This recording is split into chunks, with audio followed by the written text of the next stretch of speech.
As soon as all the kings who were beyond the Jordan, in the hill country, and in the lowland, all along the coast of the great sea toward Lebanon, the Hittites, the Amorites, the Canaanites, the Perizzites, the Hivites, and the Jebusites heard of this, they gathered together as one to fight against Joshua and Israel.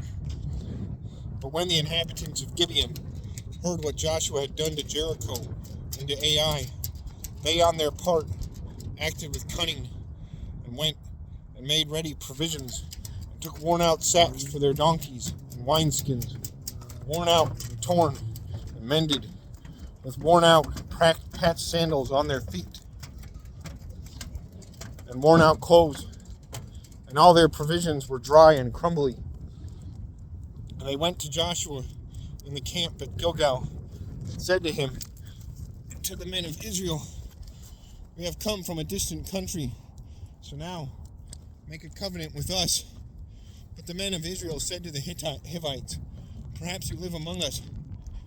How can we make a covenant with you?" They said to Joshua, "We are your servants." Joshua said to them, "Who are you, and where do you come from?" They said to him, "From a very distant country your servants have come, because of the name of the Lord your God. For we have heard a report of him and all that he did in Egypt, and all that he did to the two kings of the Amorites who were beyond the Jordan, to Sihon, king of Heshbon, and Og, king of Bashan, who lived in Ashtaroth. So our elders and all the inhabitants of our country said to us, 'Take provisions in your hand for the journey, and go to meet them, and say to them, We are your servants. Come now, make a covenant with us. Here is our bread.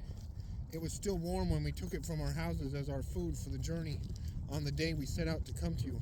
But now, behold, it is dry and crumbly. These wineskins were new when we filled them.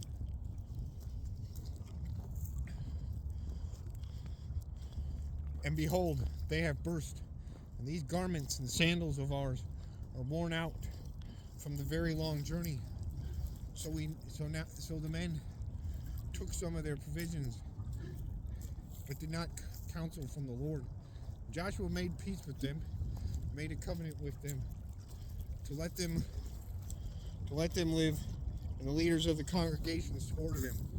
At the end of 3 days' journey, they had made a covenant with them. They heard that they were their neighbors and that they lived among them. The people of Israel set out and reached their cities on the third day. Now their cities were Gibeon, Shephirah, Beeroth, Kirjath Jearim.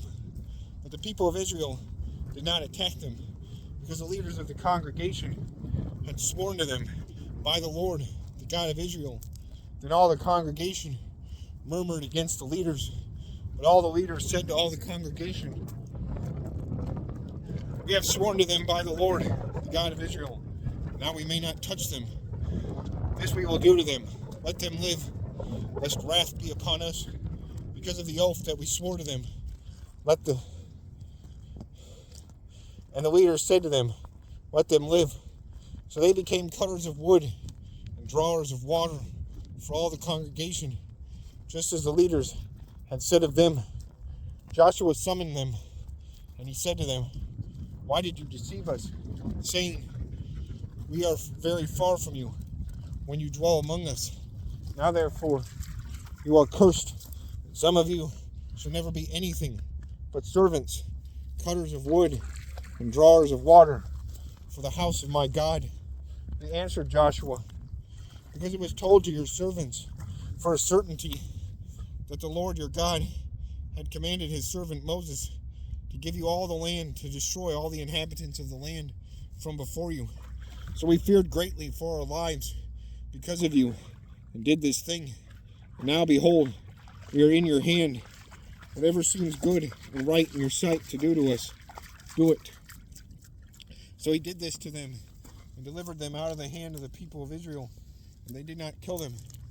But Joshua made them that day cutters of wood and drawers of water for the congregation and for the altar of the Lord to this day in the place that he should choose.